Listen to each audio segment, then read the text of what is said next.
Fala galera, hoje dia 19 de junho, o cinema brasileiro está completando 125 anos de história. E hoje o Adoro Cinema, em parceria com o Canal Brasil, resolveu preparar um programa mais que especial para homenagear todos os artistas, cineastas e profissionais que fazem o cinema brasileiro acontecer. Eu sou Digão Ribeiro e hoje eu não estou sozinho nessa missão. Eu estou com ela, que é a mais do Canal Brasil, com 11 anos de carreira, sendo repórter e editora, Maria Clara Senra! Oi, gente, Digão querido, estou muito feliz de estar aqui com você, dividindo essa missão. Tenho certeza que esse programa vai ser muito especial. Já encontrei Digão nos sets de cinema, já entrevistei. Longas datas, gente, todas as histórias. Pois é, e antes da gente começar, eu só queria lembrar os cinéfilos que, para celebrar os 125 anos do cinema brasileiro, o Canal Brasil preparou uma programação com uma curadoria muito especial. Vão ser 125 filmes exibidos e a maratona começa do dia 18 para o dia 19 de junho, ali à meia-noite, e vai até o dia 27 de junho, até 9h30 da noite. Gente, vocês não entenderam errado. Serão 9 dias de maratona, isso mesmo. O melhor do cinema brasileiro na Casa do Cinema Brasileiro. Que é onde, gente? No Canal Brasil. Imperdível. Imperdível. Digão, então bora logo chamar o pessoal que vai fazer esse programa tão especial com a gente? Vamos nessa. A gente recebe aqui a atriz, roteirista e diretora Carine Telles, que já participou de filmes como Benzinho, Que Horas Ela Volta e Bacurau. Seja muito bem-vinda, Carine. Obrigada, gente. Uma alegria estar aqui. E além dela, vamos ter também Xuxien, que é o grande diretor de sucessos como Ninguém Entra, Ninguém Sai e Desapega, que chegou aos cinemas esse ano. Xuxien! Obrigado, gente. Obrigado. Bem-vindo, meu querido. Então vamos começar com essa galera aqui linda, incrível. Dizendo que o quê? São 125 anos de cinema, gente. Ou seja, são muitos e muitos anos de história. E cinema brasileiro que tem a colaboração de vocês dois, com certeza. E eu quero abrir nossas perguntas querendo saber de vocês. Qual é a importância do cinema na vida de vocês? Uma pergunta quase existencial, né? Eu vou dizer uma coisa meio óbvia, assim, eu sempre fui muito cinéfilo desde criança e eu ligava a televisão, passava os filmes nacionais, se não me engano era no domingo à noite, e eu ficava muito encantado por ver filmes que tinham a língua aqui do Brasil, porque os outros filmes eram legendados, ou não sei o que, papapá. E eu era muito encantado em ver o elenco, todas as locações que eu estava acostumado a assistir. E então a minha paixão pelo cinema brasileiro veio daí, desde criança e adolescência. E eu resolvi trazer isso para trás das câmeras, estudando faculdade, etc e tal, porque eu queria trabalhar nesse universo. Ajudar também a fomentar o cinema brasileiro audiovisual. Só antes da Karine responder, o Xu, ele é um diretor que nas redes sociais ele não esconde a paixão dele. Ele tem uma lista, ele faz a lista tipo assim, os 100 filmes para pessoas apaixonadas, os 100 melhores filmes, eu amo todos. A gente estava conversando, a gente falou, a gente vai conversar com um cinéfilo, assim, de carteirinha. Não tem como ele passar batido por nenhuma dessas perguntas. E para você, Karine, conta pra gente. Pra mim até tá difícil botar numa resposta, assim, né? O cinema, desde que eu me entendo por gente, me serve como janela, me serve como espelho. E o fato da gente poder, né, ter um cinema feito dentro do nosso país, eu acho que é fundamental pra gente como sociedade, né? Porque eu sinto que o cinema é uma ferramenta de combate à solidão, combate à ignorância, combate ao preconceito, né? Porque você tem acesso a outras realidades que de outra forma talvez você não tivesse. Porque a gente é muito grande, né? É um país muito diverso e com muitas realidades. E acho importante que a gente possa se comunicar nesse aspecto também para se entender como país, né? E a gente tem uma história já muito longa, né? São 125 anos que a gente está falando, e uma história de resiliência, de resistência, uma história muito potente, mas eu queria saber para vocês o que significa cinema brasileiro, no sentido, existe um traço marcante quando a gente fala dessa entidade, né, cinema brasileiro, do que a gente está falando, o que vem à mente de vocês? Pra mim, eu acho complicado até hoje em dia quando as pessoas falam assim, que filme é o filme brasileiro? Porque eu acho que a gente não tem mais nada que, a não ser o fato de ser feito por pessoas que moram nesse país e trabalham aqui, eu acho que, felizmente, não há um traço comum entre as diversas produções que a gente vê acontecendo hoje em dia, né? A gente tem filmes de gêneros diversos, de olhares diversos, com objetivos de público diversos, e eu acho isso fundamental. Eu cresci ouvindo as pessoas dizerem que o cinema brasileiro era ruim, tinha uma qualidade técnica muito fraca, e hoje em dia não tem mais essa desculpa, porque nós temos técnicos profissionais excelentes competindo com qualquer filmografia do mundo inteiro. E eu já filmei muito fora do país e eu fico muito animado quando pessoas, sei lá, da Europa, de outros lugares que eu vou, falam assim, nossa, assisti um filme brasileiro que me encantou demais, e como que os filmes brasileiros estão circulando lá fora hoje em dia. Isso me deixa muito animado, muito feliz. E eu também dou aula, né? Dou aula em algumas escolas, e eu adoro dar aula, adoro fomentar essas novas gerações que estão surgindo, ajudar eles a assistir o conteúdo brasileiro, que isso é muito importante, que eu falo logo, vocês não podem querer trabalhar com audiovisual brasileiro se vocês não consumirem audiovisual brasileiro, isso não existe, essa é a regra número 1. Então, para mim, isso tudo é muito importante, muito legal. E eu nem sou brasileiro, né? Eu sou chinês, nasci em Taiwan, mas eu abracei essa cultura, eu ajudo a divulgar essa cultura brasileira no mundo inteiro, eu fico muito feliz com isso. E como consumidor, né, ávido de cinema brasileiro, de conteúdo brasileiro, eu queria que vocês falassem também quais são os filmes que inspiraram vocês. E assim, já que a gente está olhando para esses 125 anos, ou seja, a gente tem os movimentos, não sei se tem um momento preferido do cinema. Ah, me encantei pelo cinema novo, ou o cinema da retomada me chamou muita atenção. Eu queria saber, assim, o que pegou vocês, que vocês estudaram mais ou se inspiraram mais, se espelharam mais? Olha, é difícil dizer vários filmes. Eu vou citar um que realmente para mim foi um divisor de águas, que é o Iracema, uma Transamazônica, do Jorge Bodansky e Orlando Senna. Quando eu assisti esse filme, eu fiquei encantadíssimo pela mistura da narrativa, que tem a parte ficcional, a parte documental, lidando com atores profissionais, que é o Pereio, e não atores, né? E como tudo aquilo une num único projeto e tudo tão fascinante, tão orgânico, eu fiquei muito encantado com aquele filme. Eu falei, eu preciso mais um motivo para eu amar cinema brasileiro.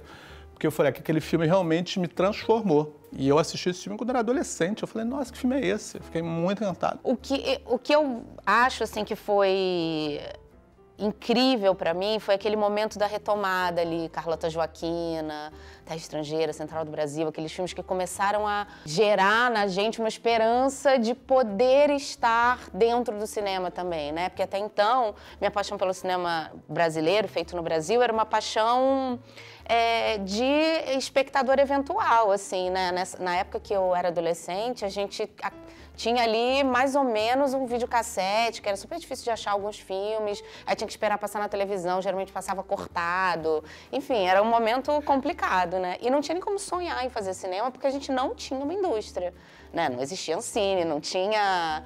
A gente tinha um filme dos Trapalhões, um filme da Xuxa, e de vez em, sei lá, eventualmente alguém conseguia filmar alguma coisa que não fosse com celebridades da TV, né?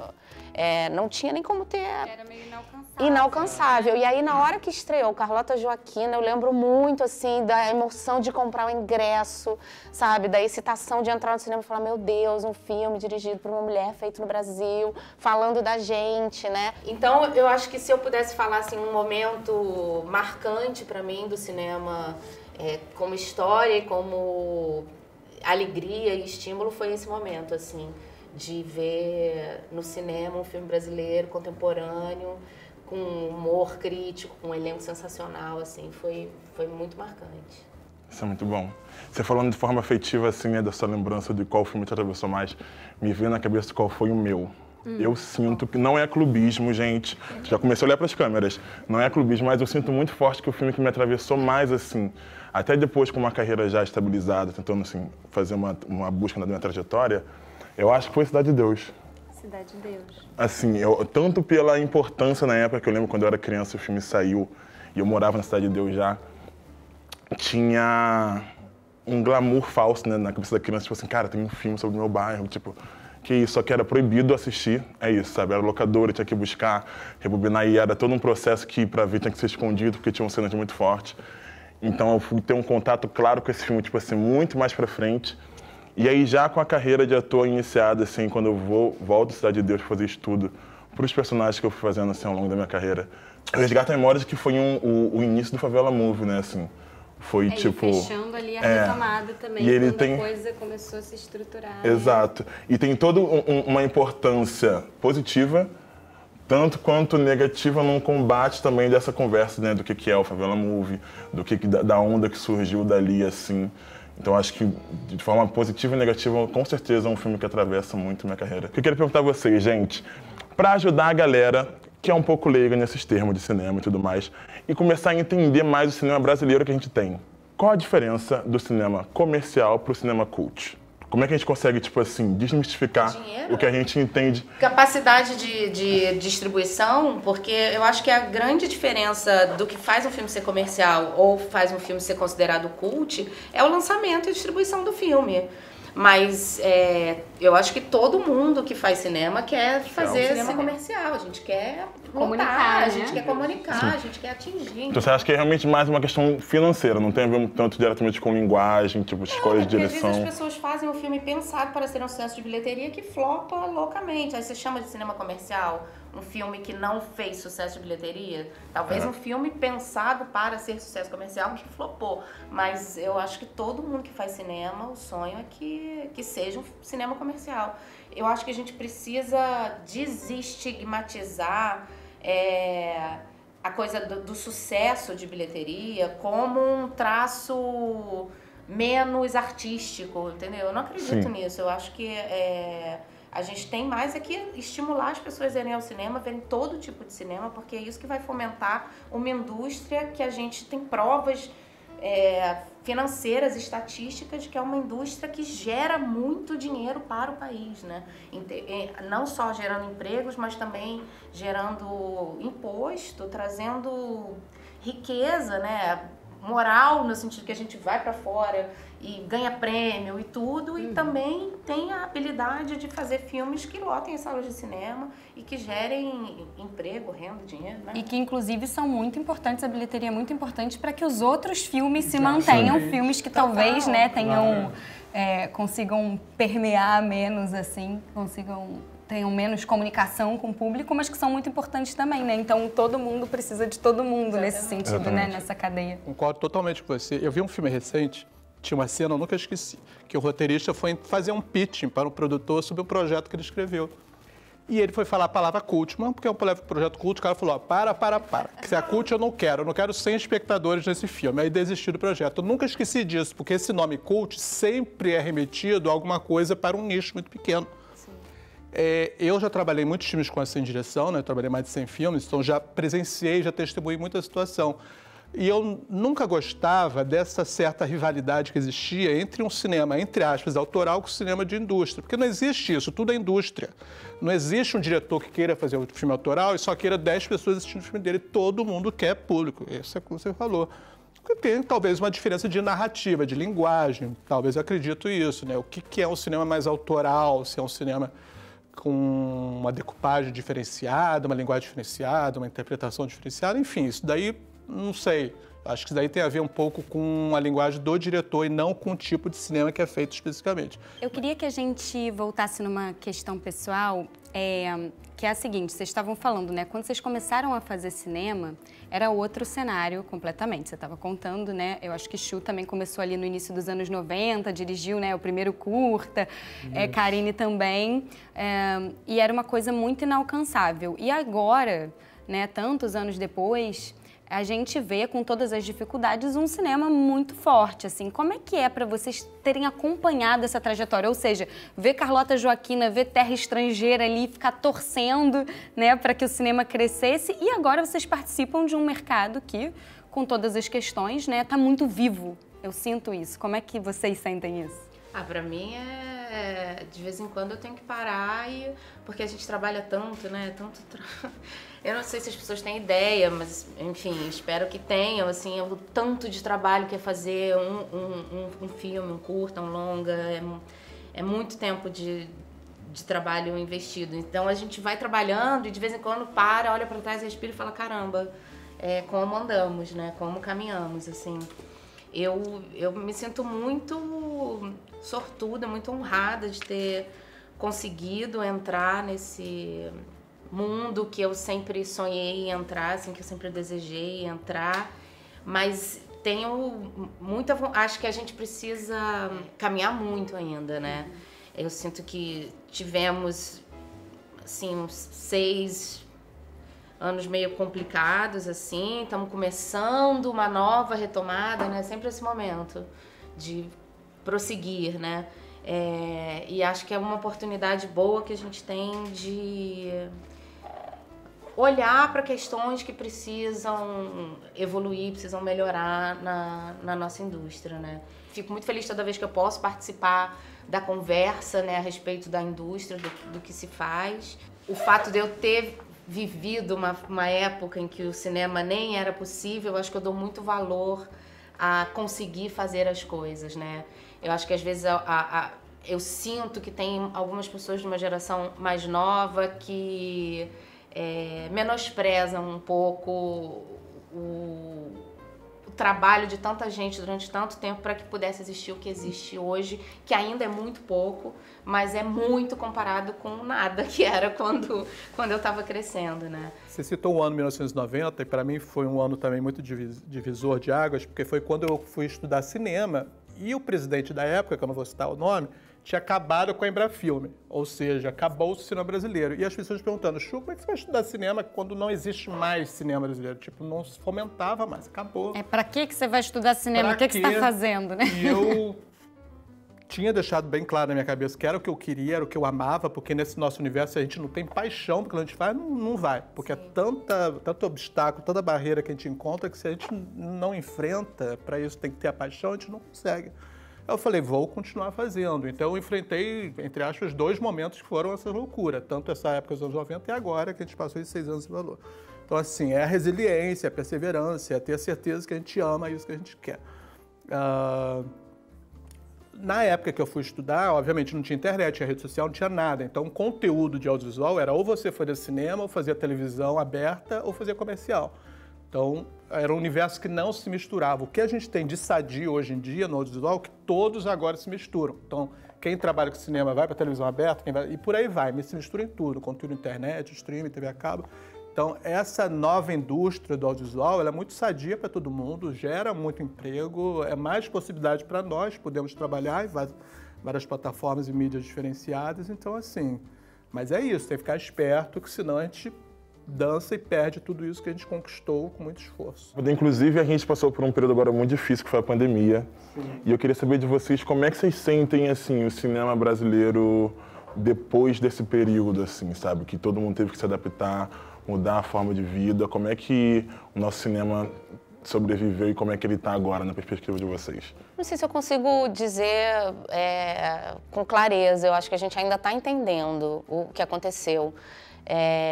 Eu acho que em termos de produção, né, de assuntos abordados e tal, eu acho que a gente vai começar a entender qual foi essa transformação daqui a pouco. Agora, uma coisa muito peculiar que eu tenho percebido, eu como uma pessoa que trabalha com cinema, que amo cinema, eu vou muito ao cinema, é que a plateia está com um comportamento muito estranho. Não sei se você reparou isso, mas as pessoas perderam a noção de que elas estão num espaço coletivo. É impressionante a quantidade de conversa, de celular, de celular tocando. Gente, aconteceu isso. Gente, de impressionante. Porque as pessoas passaram 2 anos consumindo audiovisual dentro de casa, no seu sofá, né? Então Sim. Você tá ali sozinho. Pra olhar Exatamente. E aí eu tenho visto as pessoas assim e falo, meu Deus. Fiquei até pensando se a gente não devia fazer um anúncio no início do filme, igual falar, desliga o seu celular, lembramos que estamos aqui coletivamente, né? Que você não está sozinho na sua casa, assistir um filme coletivamente é uma outra experiência e isso está sendo muito impressionante, assim. A gente não está mais em casa, nós estamos na... Eu acho que as pessoas desenvolveram uma capacidade de atenção nova, porque tem uma coisa de, né... maratona série, você fica 6, 7 horas consumindo ali o mesmo assunto e tal. Então, na teoria, isso deveria facilitar quando a pessoa vai ao cinema, concentrar para ver um filme. Mas aí é o fato de ter ficado isolado, Sim. porque a pessoa esquece que tem outros em volta, né? Vou complementar tudo que você falou, que é tudo excelente, pertinente. Vou falar um pouco, eu não sei se há alguma pergunta que você faria lá para frente, que é sobre o público que vai consumir o público brasileiro, ou o cinema brasileiro hoje em dia, pós-pandemia. O que aconteceu? Houve uma retração gigante do público que vai consumir o filme brasileiro. Houve, não tem jeito, gente. E daí está nos dados aí de qualquer pesquisa. pós-pandemia, os filmes brasileiros perderam muito a sua fatia de público. E eu vejo isso pelos meus amigos, porque antes da pandemia eu formava um grupo de amigos que a gente assistia filme brasileiro. Vamos assistir, vamos. Hoje em dia não tem mais isso. Todos esses amigos que iam comigo não vão mais. Eu vou sozinho ver filme brasileiro. Eu não consigo convencer uma pessoa a assistir comigo. Vamos lá. Tá. Mas por que você acha que não vai? A maioria fala, sabe o quê? Daqui a 2 meses vai entrar no streaming. Então, assim, aquelas... Eu ainda, graças a Deus, ainda tenho aquele frisson. Vai estrear o filme, eu ainda tenho essa coisa de querer ver no cinema. Eu não quero perder isso, mas meus amigos, infelizmente, perderam. Então, não tem, porque... Não estou falando nada contra o streaming, não, tá, gente? Ele tá aí, ele foi muito útil pra gente durante a pandemia. Mas é isso, boa parte do público do cinema migrou para o streaming, que tem uma acomodação, né? Você está em casa, não sei o que. Tem uma questão do valor também, não é um programa barato para se fazer com a família, né? Principalmente valor. Então, assim, já que vai gastar dinheiro, vai gastar num filme evento. Porque o que as pessoas justificam? Para eu ir para o cinema gastar dinheiro, eu quero ver um filme evento que eu não assistiria na minha televisão. E aí o cinema brasileiro perde, porque o cinema brasileiro não é isso. O cinema brasileiro você vai ver um bom filme, com uma boa história, com bons atores, mas não é esse blockbuster gigante que todos esperam. A gente está vivendo muitas coisas, assim, eu acho que, por isso que eu falei, eu acho que eu não sei ainda como ficou, eu acho que está ficando ainda, né? E também entender qual é a forma de atrair as pessoas para o cinema, qual é o tamanho dos lançamentos, como que se divulga, como que se atrai, como que usa a rede social. É uma coisa que a gente usa a rede social no sentido de atrair as pessoas. Acho que a gente está num momento em que as coisas estão... Tá girando ainda.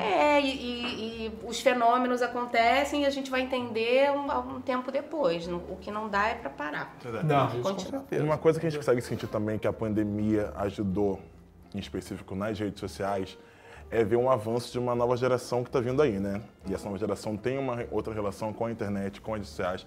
É isso, o streaming é o grande carro-chefe delas. E o TikTok. E eles são os nossos digitais influencers hoje em dia, né? Eles conseguem pegar um celular, fazer um filme com um aplicativo em 2 tempos, tipo assim, movimentar conteúdos para a internet com muita alta qualidade.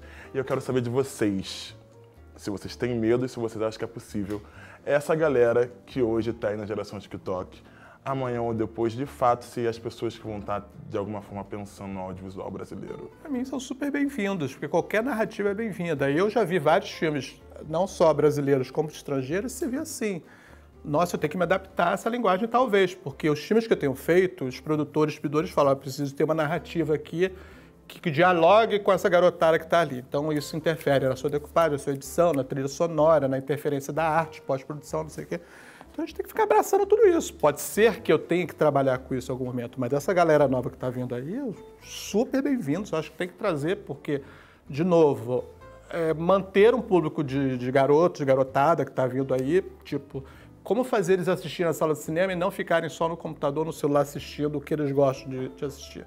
E mais, conteúdos pequenos, né? Porque assim, eu já tive a garotada que eu conheci que falou, não quero ver filme não, porque tem 90 minutos, não aguento. Então tem isso, é muito louco, né? O tempo, ele assiste o filme em velocidade 2. Acelera o filme. Você acha que a gente fica vertical ou não fica vertical? Ainda tem isso. Tem, aí o vertical ou não vem? Isso, então você fica... É muito desesperador. Então assim, a gente tem que se adaptar a tudo isso. Talvez eu esteja sendo muito romântica, assim, muito idealista, mas eu acho que o cinema, né, da sala de cinema, essa experiência de você ir no escuro com outras pessoas, sentar, assistir, é uma coisa que não vai morrer nunca, eu acho. Assim como o teatro também é uma coisa que né, é uma experiência específica. E aí as novas mídias, as novas formas de consumo, acho que elas influenciam o que se faz, mas ao mesmo tempo, às vezes elas servem como antagonismo, né? No sentido de você comparar uma coisa a outra, e aí você decidir o que te contempla mais. Não sei, romanticamente eu acho que é uma nova coisa, uma coisa que está surgindo e que está criando a sua história também, sabe? Eu não acho que seja uma competição. Eu queria que a gente puxasse outro ponto, já que a gente está falando sobre transformações e desafios, e a gente passou rápido pelos problemas, o que o cinema brasileiro ainda tem para avançar, quais que vocês acham que são os grandes obstáculos para que a gente... acho que a gente ainda tem que caminhar muito na questão da diversidade, né, do cinema brasileiro. A gente está caminhando, mas a gente esbarra ainda em muitas coisas. Por quê? Quais são os nossos... Eu acho que porque o cinema é o espelho da nossa sociedade. Eu acho que os obstáculos que a gente tem que vencer no cinema são paralelos aos obstáculos que a gente tem que vencer como sociedade, né? Quem está no poder, quem controla, quem tem acesso, né? Isso tudo é no cinema como é na nossa vida. Eu acho que, né, idealmente, quando a gente pensa nas leis de fomento, nas distribuições, tem uma tentativa de contemplar uma diversidade que a gente sabe que na nossa sociedade está longe de acontecer. E eu acho que o caminho é esse mesmo. Eu acho que é isso que a gente tem que fazer. A gente tem que distribuir melhor os recursos, a gente tem que ampliar os acessos, a gente tem que ampliar as vozes, por um motivo muito óbvio, que é melhorar a qualidade do que é feito em todas as instâncias, né? Quando você melhora as vozes, você vai melhorar tanto o cinema comercial quanto o cinema autoral. Você está melhorando, tá criando novos interesses, né? A gente quer se ver, as pessoas querem se ver. Eu acho que a indústria está começando a entender que isso também é rentável, assim, que isso também gera o que no fim todo mundo quer, que é ganhar dinheiro. Né? A gente precisa trabalhar, ganhar dinheiro, sobreviver, pagar nossas contas. Eu acho que tem muito chão ainda, porque faz-se a lei, né? Pensa-se o ideal, e até você conseguir botar aquilo em prática é todo um caminho que ainda demora, né? O que esperar do cinema nacional nesse próximo ano? Olha, eu vou pegar um pouco o gancho que Já aproveita e faz o jabá também de trabalho de vocês. Eu não, que se tiver filme poder sair aí, já avisa. Pegar um pouco o gancho da Karine, quando eu comecei a trabalhar com cinema, eu trabalhei em mais de 100 filmes com assistente de direção. E eu, fazendo retrospecto, dos 80 diretores com que eu trabalhei, só tinham 5 mulheres. 5, não vou me lembrar agora aqui. E de uns anos pra cá, talvez de uns 3 anos pra cá, eu fico muito feliz quando eu vejo quantas mulheres diretoras estão surgindo. E a questão da diversidade, a pauta não é só na frente da câmera. Os personagens têm que dar uma... Né? Não é só na frente da câmera, é atrás das câmeras também. Então, eu, por exemplo, nos meus filmes, eu adoro trabalhar com fotógrafas mulheres. Não que tenha que ser isso por obrigação, não é isso. Mas é legal a gente dar essa diversificada boa em todas as áreas técnicas, porque é importante ter isso. Creio que pro ano que vem, se Deus quiser, esses editais estão saindo, concordo com essa fatia pro que é diferente, entre aspas, ainda está muito pequeno, tipo mulheres, indígenas, LGBT, não sei, está muito pequena essa fatia. Porém, ainda vai ter uma diversificação de projetos. A gente vai ter pela primeira vez filmes dirigidos por indígenas, filmes dirigidos por não sei quem, por mulheres trans, por homens trans, que tem essa fatia também. Acho muito legal, muito pouco, mas é o início. Vamos torcer para que tudo isso dê certo, que esses filmes sejam vistos por todo mundo, que esses filmes sejam premiados, tenham uma visibilidade muito boa, para que isso justifique ter uma fatia maior, amplie, sei lá, não sei quantos por cento, que se amplie pelo menos 50%. Então essa é a grande torcida. Jabazinho que você falou. Agora, 6 de julho, vou estrear um filme novo, né? Que é Um Dia 5 Estrelas, com Estevan Nabote e Ed Gama, e um grande elenco. Nani People, Dani Vinicius, Aline Campos. E falando um pouco da questão de diversidade nesse filme. Esse filme, a gente escalou 3 atrizes asiáticas para o filme. Você não sabe como que as pessoas se assustam quando você fala que tem 3 atrizes asiáticas no filme. Mas jura, tem 3 atrizes, como se fosse uma coisa do outro mundo. Porque isso ainda não normalizou para as pessoas. Parece que você está trazendo, sei da onde, de Marte, porque são 3 atrizes asiáticas. Então é isso. Então essa questão de diversidade é muito importante para a gente, para que tudo isso se normalize. Não tem nada demais, gente. Pelo amor de Deus. E é isso. Em setembro, estreia 21 de setembro, De Repente Miss, com a Fabiana Carla e Júlia Benite. Então tem esses 2 filmes aí. Eu espero que a gente... Eu senti uma euforia muito grande, né? As pessoas todas... agora... Eu acho que tem um processo de reconstrução que não é tão rápido assim. E eu acho que a gente ainda está, de novo, num lugar muito delicado, onde as coisas estão muito soltas, né? Eu espero que a gente consiga retomar um caminho que estava começando, né? Porque de novo, muito chão para andar. Eu, por exemplo, ainda não consegui botar meu filme para frente. Eu acho que eu estou no momento ainda de tentar entender que caminho que eu posso seguir, para onde ir, porque isso, eu estou disputando uma fatia muito pequena de uma possibilidade ali muito restrita, e com vozes que eu apoio e que eu quero que venham junto e que quero ver acontecer, entendeu? Eu achei muito lindo quando você me disse uma vez numa entrevista que você me deu, que do riscado até aqui foi um processo, uma trajetória de entender a sua voz, né? E aí você virou roteirista, enfim, e isso leva um tempo também para você entender que você pode fazer isso e que você quer estar nesse lugar de comando, né, à frente, e trazer mais gente junto, né? Então você vai abrindo, mas é difícil. A sociedade, ela quer que eu fique bem quietinha. Porque entende o que eu tô falando? Assim, claro. é tipo... Mas são 50 comédias românticas, são 30 filmes de aventura, são 250 filmes de porrada. Feminista só pode ter um. Porque o que é um filme... Entende? Como se fosse a mesma coisa, Exato, né? A gente cai aquela história, nessa... cinema brasileiro. Como assim, né? É esse projeto aqui, que é esse assunto aqui, que vai ser desse jeito. Não tem uma... Né? As caixinhas ainda, elas são muito restritas. Então, eu acho que é isso. A gente tem muito chão. Eu sou uma otimista cautelosa, assim. Eu acho que a gente tem inteligência, tem material humano, tem profissionais, tem indústria, tem público. As pessoas querem assistir, elas querem consumir. É que às vezes elas não sabem nem que existe, né? Não chega nem sabe. Vai esperar passar na TV aberta para saber que aquele... Porque é isso, não tem cinema na maioria dos municípios brasileiros, não tem. Então, ou a pessoa vê pelo streaming, ou ela vê quando passa na TV aberta. Então, tem toda uma coisa que a gente tem que melhorar. Eu fiz alguns filmes recentemente que espero que estreiem em breve, assim. Fiz o filme da Flávia Castro, que chama Ciclone, foi o último que eu fiz, com a Luísa Mariani, um projeto cheio de mulheres, maravilhoso, acho que vai ficar um filme lindo.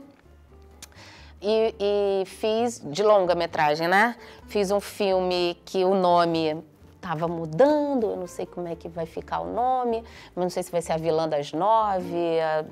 É um nome assim, dirigido pelo Theo Popovic, filmamos no ano passado, espero que estreie logo também. Uma comédia irônica, assim, super interessante.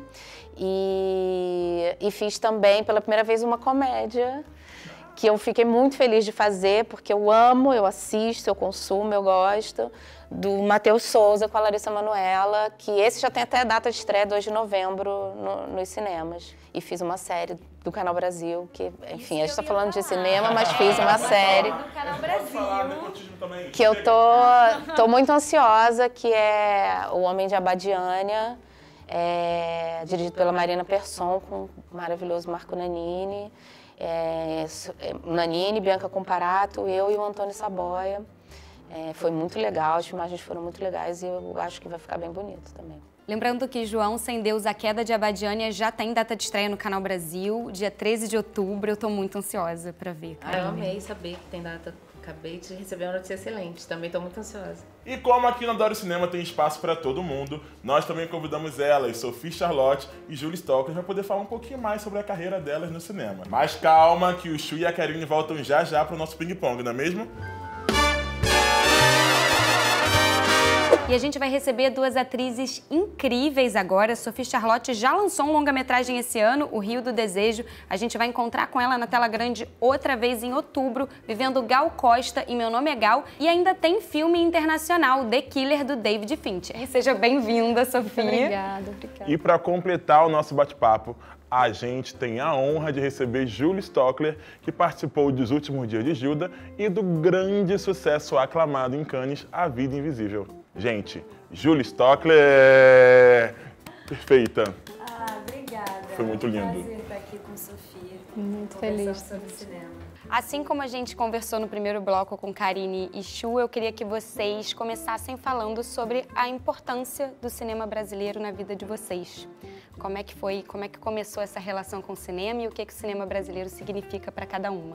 de cinema. A primeira vez que eu cheguei num set de cinema foi realmente muito... Eu fiquei totalmente apaixonada. Foi no Serra Pelada, tive essa sorte de trabalhar com o Heitor. E num filme onde eu estava ali contracenando, encontrando atores que eu admiro muito e que foram muito amorosos e generosos nesse processo. Então foi realmente muito impactante, assim, a diferença que eu senti do set de televisão para um set de cinema. E a partir dali, o meu objetivo maior é conseguir fazer o maior número de filmes possíveis, porque realmente quando você participa dessa concentração, né, desse processo de um filme, de um longa-metragem, sei lá, não saberia ver sem isso, sem essa emoção, assim, que... Comigo começou... eu sempre fui muito apaixonada por filmes, sempre cinéfila. E aí comecei a fazer teatro muito cedo, inclusive nos conhecemos no Tablado. Minha musa, inclusive, sim. A gente se conheceu com 11 anos, né? A gente tá falando, Exato. 11, 12 anos. E aí eu comecei com filmes e tal, e aí chegou um momento da vida que eu falei, bom, e agora? Eu queria muito fazer uma faculdade. E pensei, vou fazer uma faculdade de cinema. E aí foi que o encantamento se deu, assim, por trás das câmeras. E aí eu me formei em cinema, trabalhei como primeira D, e claro, sempre como atriz. E aí, como atriz no cinema, assim, eu tive experiências muito bonitas. Uma das experiências que marcou muito a minha vida foi esse filme do Carinha, A Vida Invisível. É um marco na minha história. Não só pela profundidade da personagem, mas como tá diante de um diretor tão específico, né? E um filme tão grande. Então, a partir dali, a relação com o cinema, para mim, ela se tornou muito mais visceral e profunda. E eu acho que também um pouco como Sofia, assim, me sinto muito feliz num set de filmagem, sabe? Acho que é um lugar que eu me sinto potente, assim. Vocês são atrizes muito versáteis, vocês estão no teatro, na TV, no streaming, estão passeando em tudo quanto é lugar. Porém, como é criar uma personagem para o cinema, assim? Uma personagem como no Rio de Desejo, como na Vida Invisível, esse trabalho específico, assim, para a tela que é big screen. Eu acho que, como eu costumo trabalhar, a minha construção de personagem tem esse lugar e tem o diálogo com o diretor, que é como ele também vê o processo, né? Eu costumo fazer um trabalho, primeiro, muito solitário, tentando encontrar as perguntas que aquela personagem me faz para tentar com o meu corpo ir respondendo aquilo. E eu sou uma pessoa que eu gosto muito de preparar, assim, até para poder despreparar na hora, sabe? Então, eu tenho todo um processo de referência, de entendimento de circunstância, de improviso. Eu sou professora de improviso no Tablado hoje em dia. Então, o grande lugar da experiência é poder estar com um diretor que gosta da improvisação. Então, isso para mim é fundamental para criar, assim. Você sente mais liberdade? Sinto liberdade, sinto que estou ali como um instrumento criador e não como mais um da máquina, sabe? E eu acho que a televisão, pelo tempo, pela correria, não dá espaço para isso, né? Eu acho que no audiovisual, o cinema tem um respeito pelo nosso trabalho maior, pelo tempo e tal. O que eu descobri com esses projetos, com a diversidade de projetos que me aconteceram, eu acho que foi conseguir me lançar em cada projeto e aprender novas ferramentas com cada preparador, diretor e com os meus parceiros de cena. E com essas ferramentas que estão à disposição, não ter apenas um método, porque eu acho que cada projeto tem o seu tamanho, tem sua história específica e às vezes quando você só tem um método fixo de trabalho, aquilo às vezes pode entrar no meio de uma coisa tão legal que pode acontecer num processo ou outro, né? Então, assim, eu tive essa felicidade de trabalhar com diversas formas e com diretores também muito específicos, com seus métodos, e me lançar me possibilitou ter agora ferramentas que aí eu posso acionar ou não, entendeu?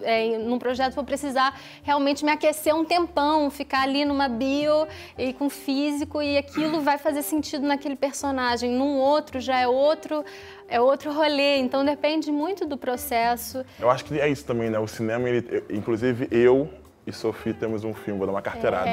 Temos um filme no qual a gente não tinha acesso ao roteiro. E a gente descobriu hoje que nenhum dos dois tinha acesso. Não, e assim, você Os dois estavam numa sessão no escuro. Mas você disfarçou bem, porque eu tava Não, assim, com o eu olho segurei. arregalado, assim, tipo, e aí? Na minha frente, Sophie Charlotte e Thiago Lacerda.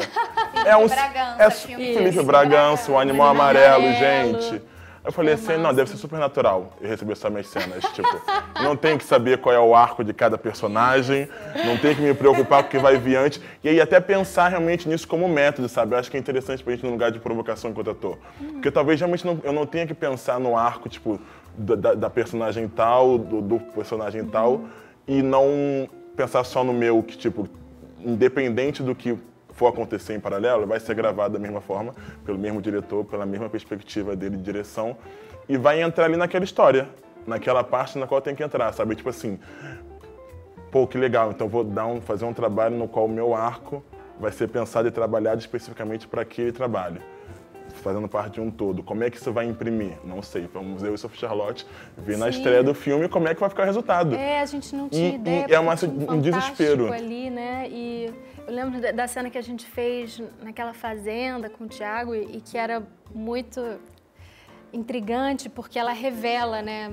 Ela sai da cena e revela a equipe de filmagem. E aí, pronto, aí eu falei, tô lascada, porque eu tenho que mostrar esse ofício, mas se eu fizer o que eu faço, o quanto que eu tô revelando de canastrice, Sim. Então era uma brincadeira com Uma isso. metalinguagem desesperadora. Com essa farsa, que era essa provocação, né? E eu e o Thiago ali, então também tinham esses espelhos e reflexos do processo todo que fizeram desse filme um filme que me marcou muito, assim. Eu agradeço muito ao Felipe, foi o máximo. Foi Se te lindo. encontrar foi o máximo, porque você foi Eu muito... conheci a Sophie Charlotte! E foi num processo que foi muito perturbador, que tipo assim, a gente não ia saber qual ia ser o resultado. E o resultado foi 4 Kikits. 5 lindo Kikits. filme. Girando o festival, então tipo assim, é muito especial, acho, no cinema, você poder ser provocado nesse lugar de criação, sabe? Você querer entender realmente o trabalho de um diretor que tem o tempo dele, tem as escolhas dele que vão ser respeitadas sem ser atravessado por um outro universo, como acontece na TV, no streaming, que a gente vê, sabe, quem tem mais dinheiro ditando quais vão ser as regras, e você vivenciar uma experiência. É isso, cada filme é uma experiência. Eu acho maravilhoso porque eu entrevistei o Thiago Lacerda uma vez e ele falou igualzinho vocês. Tipo, eu tava perdido, eu não sabia o que tava acontecendo. Mas isso é maravilhoso. Mas eu acreditei e falei, vamos junto. Mas isso é muito legal. Quando você faz um acordo de fé com o diretor. Sim. Esse diretor, porque eu acho que essa é a grande beleza e a grande relação de um ator. Eu já falei várias vezes, olha, sozinho eu não vou construir personagem nenhum. Nem Isso me aqui cobra. é junto, não me vem, entendeu? Porque aí o cara senta e espera que eu venha trazendo tudo. Não, isso aqui é junto. Então, essa relação, quando cria esse salto da fé, é que aí tudo bem, não tem roteiro, a gente não sabe, mas a gente confia que estamos caminhando para um lugar bacana. E na real, é bonito você falou esse do acordo da fé, que na verdade é sobre isso, uma contação de história, né? Quando você vai pro cinema, você já, a menos que seja um documentário, você vai sabendo que é uma história, né? Que é uma farsa, que é uma fantasia. E você se entrega naquela história, então é muito lindo, né? Como a gente desdobra a humanidade e tenta se entender através do cinema, né? Assim, através do E é muito louco pensar, porque você vê um monte de adulto... Não, calma. Você vê um monte... Animal amarelo. Você vê um monte de adulto criando uma história ali para contar e com um monte de equipamento. É isso, né? É o pulo da fantasia. E tem uma infância nisso também, né? Dessa contação de história e do equipamento. Eu não sei. Eu acho realmente muito bonito. Uma coisa da criação do lúdico, né? De Do falar, lúdico. Finge que essa sala está nas nuvens e é possível, porque vocês conseguem criar uma... Eu acho incrível, gente. Eu acho o trabalho de vocês. E como é que é pra vocês essa responsabilidade de pegar uma proposta de um filme, de um trabalho que vai ter um peso de passar, tipo, aquela mensagem naquela obra, assim? Vocês analisam, pensam muito, já chegaram na fase de poder escolher? Muitas coisas na sua pergunta, Muita né? coisa, Meu né? Deus do Muita céu. informação. Mas tem uma provocação no meio do que você falou que eu acho interessante, assim, há uns anos atrás, meio que quando eu estava começando a trabalhar na televisão, enfim, tudo era sobre o naturalismo, né? Não, porque quanto mais natural, sei lá o que essa palavra significa, né? Abrir a porta, tranca. E a vida deu tantas voltas, né? E o mundo tá tão diferente, que o natural já não tá mais fazendo muito sentido, né? Então, assim, como o Fantástico tem entrado mesmo como uma possibilidade, como uma necessidade, né, pra gente comunicar, né? Como o naturalismo foi ficando meio que para trás, assim, perdendo sentido. Espaço diante de uma realidade meio surreal. E que surreal que é a vida, na real, né? Você anda na rua e você vive situações que você fala, cara, se eu botasse isso numa cena, ninguém ia acreditar. Inverossímil. Eu acho que esse é um lugar que me interessa muito, sabe? Cada vez mais, assim. Mais extremado, sei lá. E nesse sentido também, eu acho que quando a gente volta um pouco... num cinema que está fora desse lugar do naturalismo, tem referências, eu acho que muito pulsantes, assim, que me interessam mais agora, nesse momento, assim, de possibilidade criativa, sei lá. Eu queria aproveitar que a gente estava falando disso de método e pedir para vocês especificamente escolherem, assim, um trabalho para explicar mais ou menos como foi o processo de vocês, porque eu sei de muitos processos interessantes, né? Acho que você poderia, Júlia, falar da Vida Invisível se você quiser, mas também tem o Perro Negro, que você faz, né, uma mãe com depressão, então eu acho que deve ter sido uma construção bem interessante. Você filmou com Lírio há pouco tempo, né? Lírio Ferreira. Lírio Ferreira, Serra das Almas, então... E Sophie, queria ouvir um pouco sobre Meu Nome é Gal, porque é um filme que você foi convidada antes mesmo, né, dele ter roteiro desenvolvido e que você pôde acompanhar também esse processo, então queria saber um pouquinho mais. No Vida Invisível, o meu processo foi muito intenso. Eu nunca tinha vivido um processo tão intenso como atriz. A gente ensaiava 8 horas por dia durante um mês. O Carinho é um diretor muito específico, né? Então, por exemplo, o roteiro. A gente improvisava o roteiro, aí ele mandava a cena meia-noite e ela tinha que estar decorada às 5 da manhã no dia seguinte. Então era muito, muito confuso. Eu fiz aula para fazer o Vida Invisível de grego, eu fiz aula de etiqueta, eu limpei os banheiros de toda uma produtora de cinema, porque eu trabalhava numa fábrica. Então o Carinho, ele tem um processo de colocar em circunstância. Então eu fiquei muito tempo improvisando essas circunstâncias com ele. E a gente teve uma coisa no filme dele que ele gosta muito, que é colocar o ator na locação, antes de filmar, para ensaiar na locação. Então, essa coisa do tempo que você falou, sabe? Ele é um cara que foi muito especial nisso, assim. E era isso, o ator não podia falar com ninguém da equipe. Celular não pode, Celular né? Tem um monte de não regras. pode, não tinha nem bom dia pro câmera, pra maquiagem. E ele chama pelo nome da personagem, Nome do personagem. Né? Eu era guida durante 5 semanas. Hoje em dia eu não posso nem ouvir falar esse nome. Brincadeira. Foi uma coisa super, mas assim, eu acho que se não fosse esse jeito de fazer comigo naquele momento da minha vida, não teria tido o resultado que teve. E ele passa muito filme de referência, é uma maravilha. Agora, o Perro Negro, que é uma mãe com uma depressão muito profunda, tendo que cuidar de um filho pequeno. Eu acho que eu li, conversei com mães e a depressão, eu não sou uma pessoa que tem depressão, mas eu tenho gente muito próxima que tem depressão e então foi mais, não digo que foi mais simples, porque nunca é simples, né?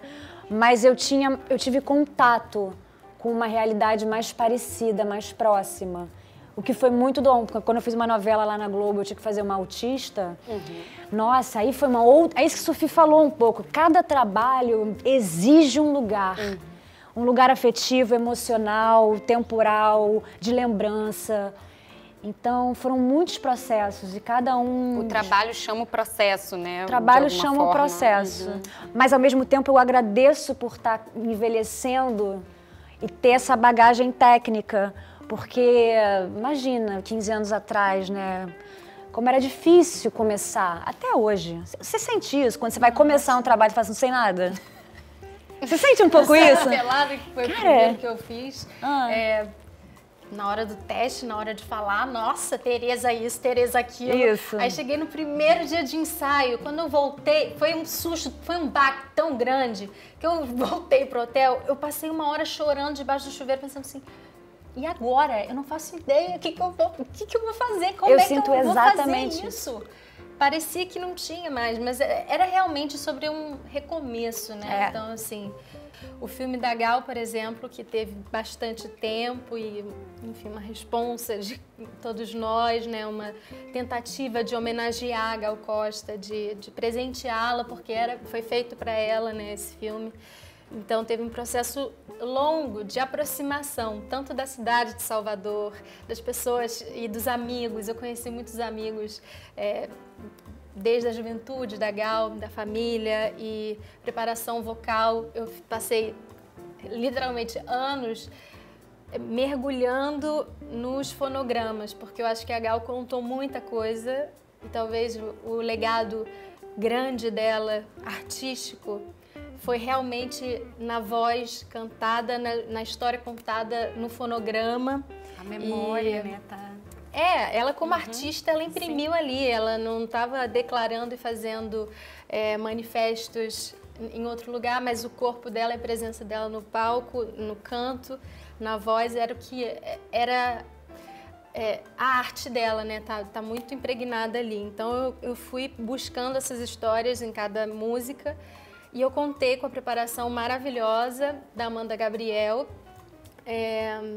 e a Lô e a Dandara. A Dandara também participa do filme, muito, muito presentes. E a gente teve uma preparação muito interessante também.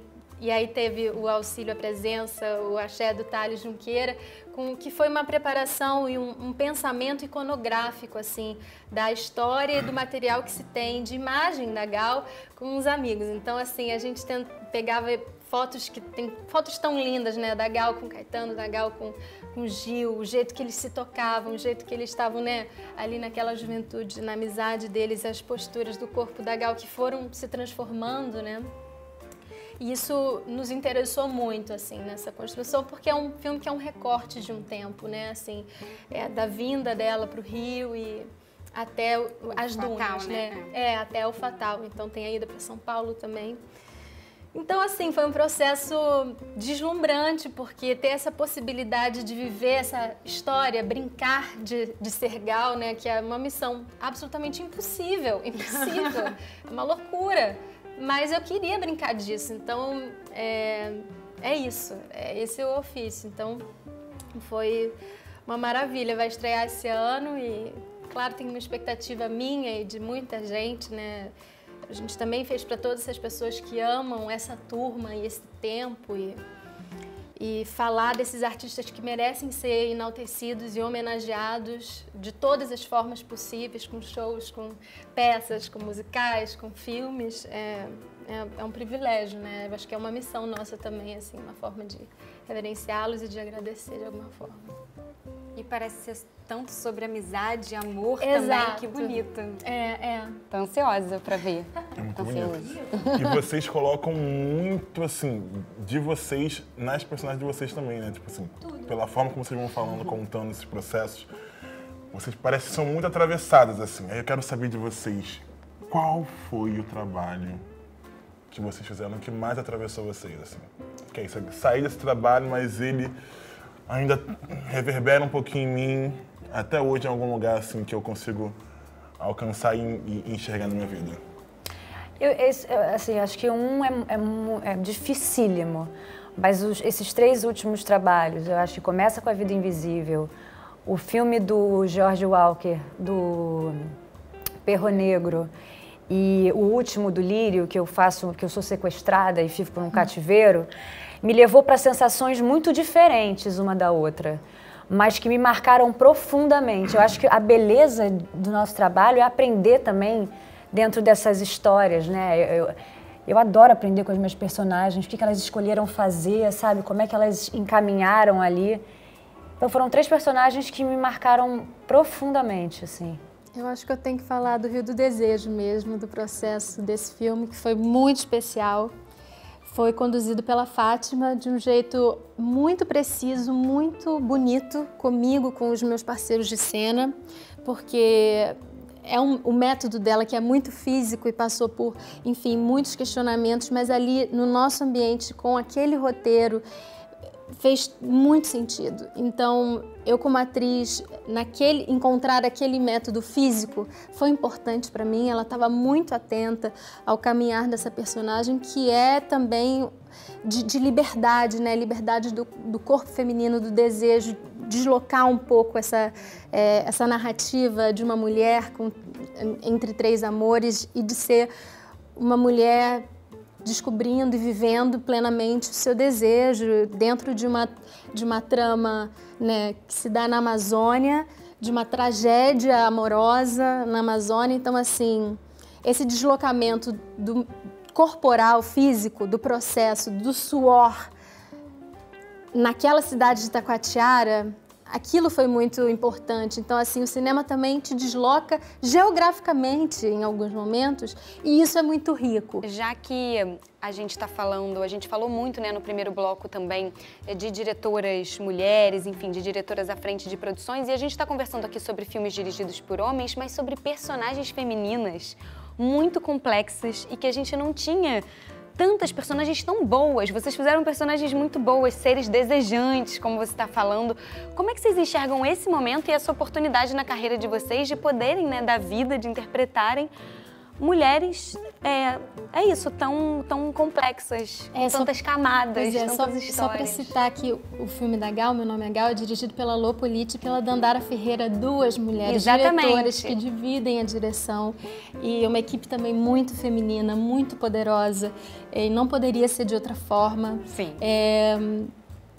E Dandara, que tinha feito o documentário da Gal, então a Gal que realmente falou: eu quero que... Então, assim, tem uma parceria, assim, muito forte, uma permissão, né, que ela deu para Dandara e para Lô realizar esse filme. Com certeza, nesse caso do Meu Nome é Gal, era fundamental. Então, é lindo, assim, mas eu acho que cada vez mais é um momento, né, sei lá, finalmente chegou essa hora, né, da gente conseguir defender mulheres e histórias, porque você falou uma coisa parecida, né, com um lugar de... Vocês escolhem os personagens, né? Como é que é esse processo, assim? E no meu caso, sim. Assim, para me tirar de casa, para contar uma história que eu acho que, cara, eu não encontro labirinto, subjetividade, camada, complexidade, é difícil. Mas, entende? Porque é tanta coisa que a gente coloca que, de fato, para defender a história de uma mulher no país que a gente vive, né, com todas as nossas questões... tem que ser personagens que, de fato, façam alguma mudança, alguma diferença, transformem em algum lugar, que seja pelo afeto, né, ou que seja pela luta. Então, sim, eu saio de casa hoje para defender histórias de mulheres que me impactam e me atravessam, senão não. E que bom que estão vindo tantas histórias, assim, né, histórias tão legais, personagens, tantos longas-metragens, que venham mais. E o nosso bloco está acabando, mas antes de terminar, nós temos... um ping-pong com os nossos entrevistados. E a primeira pergunta é: qual o seu filme nacional favorito? Iracema, uma Transamazônica. Terra em Transe. A Festa da Menina Morta e Todas as Mulheres do Mundo. Qual a pessoa que você vai agradecer quando ganhar o seu primeiro Oscar? Minha mãe. Meu pai, minha mãe. Meu Deus! Minha mãe. Minha mãe, meu pai, meu filho. Esse total. Pô, eles possibilitam também, né? O Otto foi junto para Itacoatiara, ele fez junto o filme, sabe? Ele fez parte da equipe. Ator ou atriz que sempre sonhou em trabalhar? Eu gostaria de trabalhar com a Drica Moraes. Renata Sorrah. André Beltrão. Karine Telles. Acredite se quiser, te juro por Deus. Se você pudesse participar de um remake ou de uma sequência de um filme brasileiro, qual seria? A Rainha Diaba. Boa. Uau, boa. Uau. Madame Satã. Tem uma sequência boa vindo aí, hein? Pois é, O Alto da Compadecida. Para, esse filme é incrível, né? A Hora da Estrela. Olha, arrasou. Não é? Arrasou. Maravilhoso. Papel mais desafiador ou filme mais desafiador no cinema até hoje? Dona Bárbara, do Que Horas Ela Volta. Pra mim foi esse filme que eu dirigi, Desapega, que inclusive o Digão tá no filme, foi dirigir Glória Pires, que pra mim foi um super desafio. E trabalhar com atrizes no naipe de Glória Pires me fazem, como diretor, estudar muito mais. Me tiram do lugar comum. Então, isso aí pra mim foi um presentão. Foi Gal Costa, gente, pelo amor de Deus, né? É a Guida. Uma inspiração. Assim, aí. Uma inspiração, de repente. Pra mim é a sala de cinema, que pra mim é um ritual. Eu ir para a sala de cinema, nada substitui. Não adianta, gente. Grandes atrizes que fizeram coisas impressionantes no nosso cinema, assim. Falei da Renata, Andréia, Sônia Braga, tantas, Zezé Mota, tantas mulheres maravilhosas que me deslumbraram infinitas vezes no cinema e eu falo, ai, que vontade de ser igual a ela, de fazer a mesma coisa. Então, acho que grandes atrizes maravilhosas. Assim, eu tenho várias atrizes que me inspiram, mas eu tenho várias coisas que me inspiram, né? Sei lá, eu acho que uma atriz que eu sou apaixonada é Marion Cotillard. Enfim, eu tenho muitas inspirações. Meu quarto é bem cheio de papel, assim, quando eu começo a criar uma personagem. Tem uma coisa curiosa que também acontece, eu acho que me disse também acontece com você. Quando você começa a fazer um trabalho, às vezes você recebeu, sei lá, uma linha, uma ideia do que é. Parece que você abre um portal e começam a acontecer umas coincidências. As coisas surgem. Total. Um filme que, assim, você fala, não é possível que isso caiu na minha mão. Ou você entra numa exposição que aí, de repente, você fala, gente, era isso que eu tava precisando, né? Uns insights e uns acontecimentos, assim, que mostram, sei lá, só segue, vai e fica atenta, porque a vida vai te mostrar possibilidades, né? E pra terminar, uma frase ou uma palavra que resume a sua carreira no cinema brasileiro. Caminho. Quero ferrar. Vou botar uma frase que eu escrevo nas minhas redes sociais, que é: o cinema me tirou de uma vida de danação. Olha, eu estaria muito louca se eu não fizesse cinema, teatro, se eu não trabalhasse como atriz. Eu acho que fazer cinema salva a minha vida chata. O que era pra fazer? A frase. Uma frase é uma palavra que define a sua carreira. Eu diria premiada na Riviera Francesa. Premiada na Riviera Francesa. Né? Mas você escolhe. Prêmio é uma coisa muito doida, né? Mas enfim, a minha frase seria... eu sou uma contadora de história e através do cinema eu posso exercer esse desejo. Que lindo. Muito lindo. Muito lindo. Eu acho que pra mim seriam duas palavras, né? Paixão, né? E desejo mesmo, assim, muito latente, muito forte. É isso. Também não me imagino sem. É a melhor coisa. O que a gente ia fazer, né? Nossa! Sei lá. O que o Brasil ia fazer, gente? Exatamente, ainda Sem bem essas duas no nosso catálogo. Só no Brasil que tem. Obrigada, gente. Obrigada, muito Marcelo. obrigada Foi pela incrível, troca. meninas. Parabéns pelo dia do cinema brasileiro. Parabéns pra Parabéns você, que é um pra ator você maravilhoso. Todos nós! Pronto. Obrigada, Canal Brasil. Obrigada, Adoro Cinema. Vocês são importantes pra gente. Bom, e agora para encerrar os nossos trabalhos, eu gostaria muito de agradecer aos nossos convidados, Sophie, Chu, Júlia, Karine. Vocês abrilhantaram o nosso programa. Muito obrigado de todo o coração. Com certeza. E a gente queria agradecer também a parceria, a assessoria da Primeiro Plano. E eu, em particular, em nome da Adoro Cinema, gostaria de agradecer a nossa parceria com o Canal Brasil e automaticamente a nossa parceira, Maria Clara. Muito obrigado, parceira. Eu que agradeço, Digão. Essa parceria foi linda, foi uma delícia esse Foi papo. divertidíssimo. Ó, e fiquem ligadinhos, pois essa semana vamos lançar vários conteúdos inéditos em comemoração ao Dia do Cinema Brasileiro, tá ok? E para saber mais sobre cinema brasileiro é muito fácil. Basta seguir o Adoro Cinema e o Canal Brasil nas redes sociais. Bom, até a próxima! Obrigada, até a próxima!